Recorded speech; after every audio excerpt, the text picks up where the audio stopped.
welcome to my channel. This is Dr. Mommy Budgets and I am Amanda. Today I am here to do my week 3 budget projection for the month of May 2023. So if you're interested in that sort of content, then please hang out for the rest of the video. So for those that are new to my channel, welcome. And for those that are not new, welcome back. Here on this channel, I pretty much talk about anything related to finances, and I will do a cozy chair conversation sometimes during the week where I sit in my cozy chair and talk about any topic that I would like to. So what I'm going to do so that you can follow along with me is I am going to put a screenshot up on the screen so we can dive into these numbers. This is a budget projection. I get paid every single week, therefore I project out what I'm going to do with my money. So this is kind of like my pre-planning of what I'm going to do with that pay or that income for the upcoming week. All right, so you should see that information there now. I have notes in front of me. We are going to dive into it. So let's make sure that this camera is straight. I think I got OCD, y'all. I'll be wanting to make sure that the lens is just like perfectly in the center of my face. All right, so let's get started. Week 3 budget projection, Friday, May the 19th, 2023. First up, we have the mortgage for $292. We have the homeowners association fee for $6.70. Debt monies, these are extra monies where I can put in, whatever category I need to, and I just kind of call it debt monies because that's what I've been doing with that extra money or the money that is not allocated for other necessities throughout the years. So this this title of this extra money, if you will change. It will change because your girl will not be paying off debt the rest of her life. I have already claimed that. All right, debt money is $278. This week it will be going into the tuition account for my children. I tend to alter that money. Certain weeks I will send it to the mortgage to have an extra monthly mortgage payment go toward the principal. Then some weeks I'll put it in the tuition account. So right now I'm still kind of alternating that money. It may change. That's why this budget projection is fluid. I can make changes as I need to. So that's what we're doing with that money this week.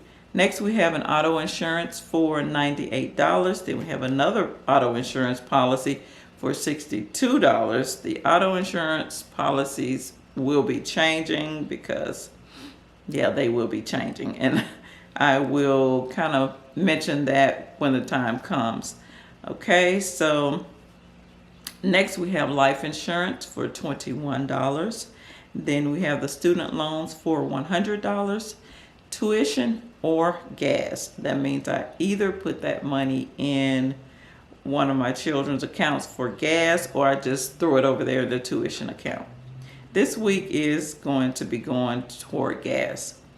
Next, we have household expenses, $448. That's money I pull out in cash out of my account, and I utilize it from categories like groceries to eating out, blow money, toiletries, school supplies, just little categories like that. All right, so, and that will also be changing as well because the last child will be graduating next week. Therefore, I will not need that school supplies category any longer. So I will definitely be making some adjustments to my budget. Next, we have college spending for $60. Now, I need to figure this one out, guys, because college is out for the 2 that are in college. And there is really no need to still be putting money in their account because they will be working this summer. So we're going to figure that out as well. And what I may do is I may defer that money to a holding sale, if you will, in my account. And then when school starts back in the fall, I can just dump that money into their account. we will see how that goes. All right, next we have children's savings account for $30. I do a minor Roth IRA for the younger child for $20 per week. And last but not least, I like to leave a cushion or a buffer in this bills checking account. This week it will be $20. So the total amount for this week is $1,160.70. However, I leave $1,382 in this account every week to make sure that I am able to cover all expenses in every single week of the month. So the average amount comes out to be $1,382. Now, are my expenses totaling $1,382 every week? No. Some weeks it may be over, some weeks it may be under. That's why I said this is an average, which we will see here. They are under. The total is $1,160.70. So let's do that subtraction there. Look at the fourth from the last line. $1,382 minus $1,160.70 equals $221.30. That is money that I need to put away in the bills savings account to use in other weeks to take care of other expenses. However, I'm just doing that right here on paper right now until I'm done with all of the calculations. Now, that's step one. Step two, to go back and look through these expenses and put a PA with a purple circle around it. With the pink circle around it next to all items where I will be, or transaction amounts that I need to be putting away in the bill savings account this week. You see those listed there. Let's go down and look at the total amount of the put away. That total for this week is $517.70.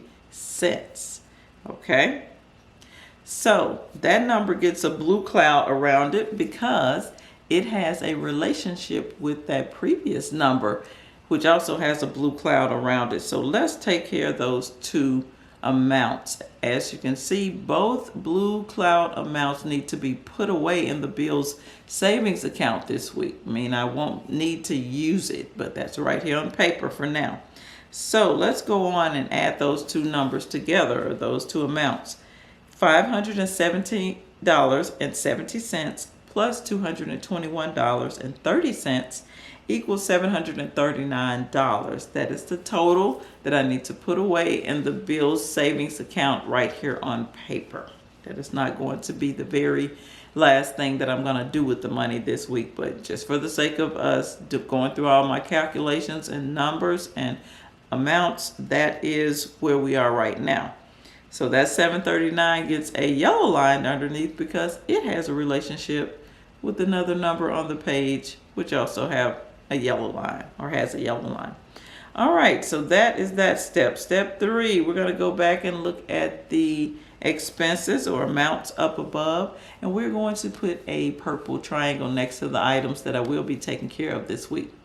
So you do see those items listed there. I won't read through them. However, let's focus in on that second auto insurance, because that is actually one of the expenses that I will be paying this week. Now, as you can see, I allocated $62 out of this week's pay. However, that insurance policy will be paid this month and this week, and the monthly payment is $248.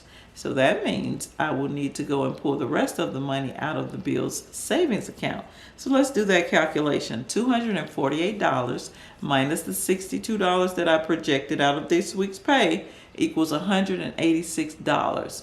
And as you can see, it has a yellow line under it, and the indicator out beside it is to pull that money out of the bills savings account. And I have on paper in parentheses. So that is just like I continue to state, that we're just doing that right here on paper. Now, let's deal with the two numbers or amounts that have the yellow lines. One amount, that $739, is the amount I need to put away this week because I will not be using that money.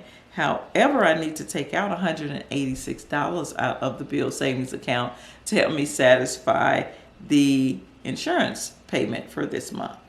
So let's look at the very last line. We have two different actions that we need to do. So we're going to have to subtract those two numbers. All right. Now, $739 minus $186 equals $553. Now that number, as you can see, has a full yellow box around it because that means that is actually what I will be doing with monies this week. I will move physically, manually, $553 from the Bills checking account to the Bills savings account this week because that is money that I don't need to use this week. However, it will be used in other weeks to help me satisfy other expenses. So that is how I do my budget every single week. Okay? So please leave me a comment below and let me know what you're doing with your money. Let me know if you understand this budget technique. Let me know if you have questions about the technique. If you would like to try and use some form of this technique, I can walk you through it. Actually, there are videos on this channel that talks about and explain in detail how I actually go through and create these budget projections using this technique. So this is Dr. Mommy Budgets, where we dream big but start small around here. And I will see you in the next video. Peace. Oh yeah, and please subscribe to my channel